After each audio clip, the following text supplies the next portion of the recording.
So what if there is an audio interface that can compete against the top best budget audio interface such as the UMC22, the 202 HD, the Focusrite Scarlett, the M Audio Track Solo, and it only costs $15?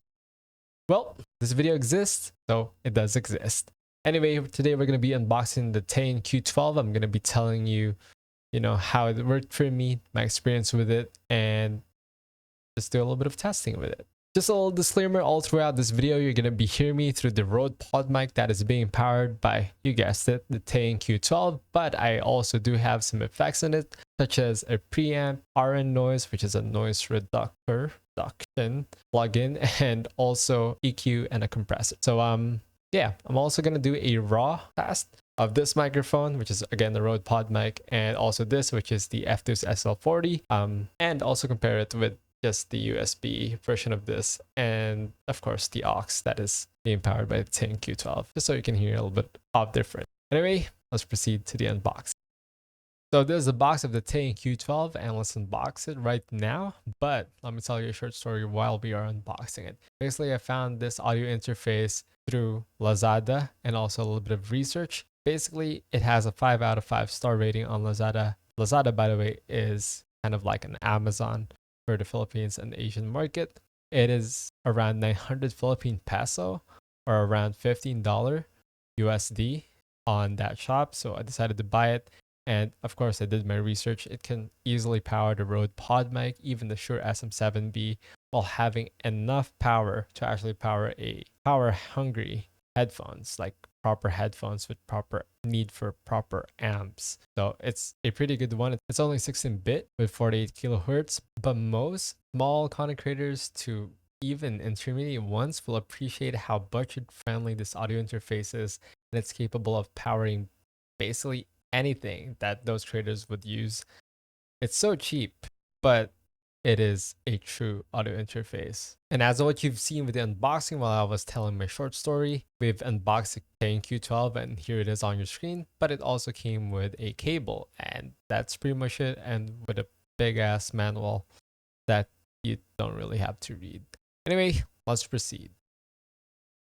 So basically using this audio interface is as easy as 1, 2, 3. It comes with one cable and one cable only. Now you just plug that power cable on a Teyun Q-12. Also, it's a power data cable, but you get my sense. Now you just plug that cable onto your computer and it's ready to go. Now, of course, you have to buy your own microphone because it doesn't come with one. And you plug that microphone with an XLR cable that you also have to buy because it doesn't come with one. And plug it on the XLR input 1 of the Teyun Q-12. Now, of course, if you do have other microphones, you can also plug them in on the input 2 and also plug it in to the 3.5 jack. Yes, you heard that right. If you have one of those condenser microphones that are a little cheap, you can basically just go ahead and power it through that thing, which is the 3.5 jack. Great, cool. Now, before I dive into the actual mixer itself, you're probably interested of how it can sound like without any effects such as what I have right now. So right now you are hearing the Rode Podmic and of course me through the Q-12, and yeah, this is how it sounds normally without any effects, without preamp. The gain on input 1 is on the highest, and again, this is just how it actually sounds. I didn't add any post-processing into this part of the video as well. So yay, that's the Rode Podmic. Now you're actually hearing me through the F2's SL40 on XLR, and I just kind of whipped out my XLR and put it on the F2's. But yeah, this is how it sounds. If there's any handling noise, it's not the fault of the audio interface, but I'm just arm handling it right now. Anyway, this is how I sound, and if you're in this part of the video, why are you not subscribed yet? Go down on the comment section below and also comment down something that is cool or ask me questions if you need to, and yeah, subscribe to my YouTube channel. Free cookies maybe, I don't know. But yeah, let's listen to this F2's SL40 with the USB. Hey, okay, this is how the SL40 sound like with just the USB cable without the XLR, and it's not running to the Q-12. It's just for comparison because the Rode Podmic and this microphone is my only microphone that I have in hand right now. So yeah, but you get the idea. it can power both microphones. It can power basically any other microphone around the range of this two. Again, even the Shure SM7B can be powered by the Q12. But yeah, let me know. What do you think of the sound test? Does it sound any better? Especially with this SL40 because it's a direct comparison with the USB versus the Teyun Q-12. Tell me which one is better on the comment section below if you're watching. Again, subscribe and like this video. So yeah, let's talk about the mixer now. All right, so quick change of costume because my yesterday's video file got corrupted and I'm going to re-explain this part, but we're going to talk about the build quality and the connections of the actual audio interface. So I'm just going to pull up the actual product website on the screen right now, and this is actually exactly the site where I bought it from, and I'm just going to go and highlight the connections of it. But yeah, build quality, plastic. Literally, it can take probably 3 to 4 drops or a few hits, but don't quote me on that. It's pretty light, so you might want to go and stick it on your table if you don't want it to be moving around. Next is the connection. Input 1 and input 2 on the top. It's kind of like the universal XLR and quarter jacks input, basically XLR for the microphones, and you can also plug in quarter jacks for things such as the guitar or MIDI. Next, we have the 48-volt phantom power. Now, if you enable this, it basically enables it for the whole device. There's no such thing as enabling it only for the input 2 and disabling it on input 1. That is not possible. Basically, turn that on, 48-volt phantom power for anything. Now, if you don't know what the 48-volt phantom power does, it basically powers your condenser microphone. So if you're using a dynamic microphone like I am, you don't need to enable it. Make sure it's disabled, by the way. It's for your microphone safety. Next, you have the high Z. Now, this is basically an instrument mode. You plug in your guitar, you turn this on, your guitar will thank you, and you're just gonna have a general, more full sounding guitar or instrument on that input. Now, high Z is only capable of powering the input 2 and not any other inputs. So just keep that in mind. Next, we have the main outputs. Main outputs, I would actually use this to do a dual PC setup. So basically, this is a USB audio interface. I plug it into my computer, and all the sounds that it receives gets sent to the computer as a microphone input.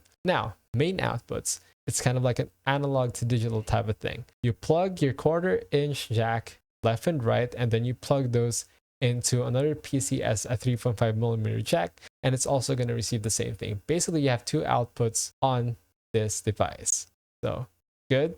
Still catching up? Hopefully you are. Next, we have the mic condenser right here. Now, that is the third input that I'm talking about. You can plug in a condenser microphone and it'll be powered, again, if you do have the 48-volt phantom power enabled. And most of the cheaper microphones can be powered by just that thing, 3.5mm jack. Mic condenser is the label, but condenser microphone. But yeah, you also have those lights.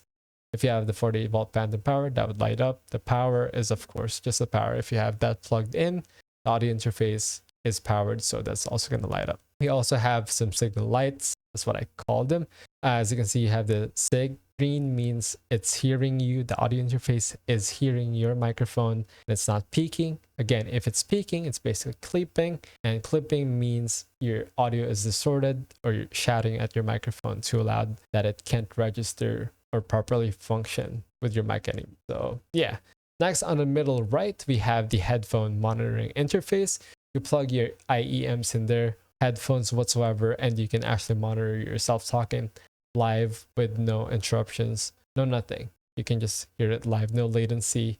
And also, actually, let's talk about the other feature in a sec here. As you can see, there's 2 buttons right here. The 1L, 2R, or we just call it the SD pan. Now, that thing, if that is pushed down, your left channel or your input 1 would only register on the left channel, and your input 2 will only register on the right channel. Basically, that means if you record using, let's say, Adobe Audition or Adobe Audacity or whatever audio recording software you're using, it's basically a split. You can basically just go ahead and listen to one side each, or you can edit them and they're both separate tracks. Make sense? Good. Now, as you can see, there's this thing called rec. If that is not pushed down, you can only monitor yourself from your microphone to the interface. You're just going to hear yourself. But if you press that rec, since this is a USB audio interface, you can actually hear your computer. So mic plus P is equal also hearing your PC basically. Mic plus the P.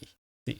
Good? Cool. Now we have the knobs, finally. Level 1, level 2 responds for level 1 input 1, level 2, input 2. Good. Now I actually have mine set to maximum on the input 1 for the Rode Podmic. Now we also have the output, which basically controls the main output of the whole audio interface. I have that quite set to high. And lastly, the monitor volume control knob basically is set to 0 for me right now because I'm not trying to monitor my voice. But phones is equal headphone monitoring. So just keep that in mind. But yeah, that is it. And let's quickly move on to the conclusion, shall we? Well, now you are watching me through the C920 here because my phone just died. And that's what I actually use to record my videos, so it can be a higher quality than normal. But yeah, what is my thought? This is basically how I sound on stream because I do stream at twitch.tv/A1ENAVILA, or Alan Avila, but spelled with a 1 on Alan. All socials, by the way, is the same as that. And yeah, what I do think is that this is the perfect audio interface for majority of the people out there starting their streaming career, their content creation career, voiceovers, whatsoever. It works with practically 80% of the microphones out there. That just needs to be powered with kind of okay gain, and also for condenser microphones that need the 48-volt phantom power. It just works.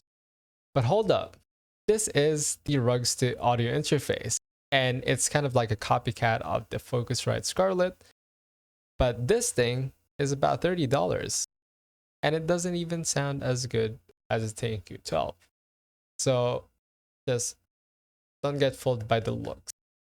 Even though the Teyun Q-12 looks a little old, it actually has more features than this thing, and it sounds way better with less noise. So yeah, if you're just looking to get a cheap one, just go ahead, go take it. No need for further research, just get it, work done. But you do need a 2-input, 2-output kind of type of deal. You might want to look for a more expensive audio interface, especially if you want to record your voice and also the guitar separately. But there are tricks online. You can kind of search around my YouTube channel. You'll find one for sure. So yeah, that's it. This is Alan, and I'll see you guys in my next tech video. You can follow my socials. I've already stated them below. Alan Avila with the 1. And hi, that's it. Have a nice day.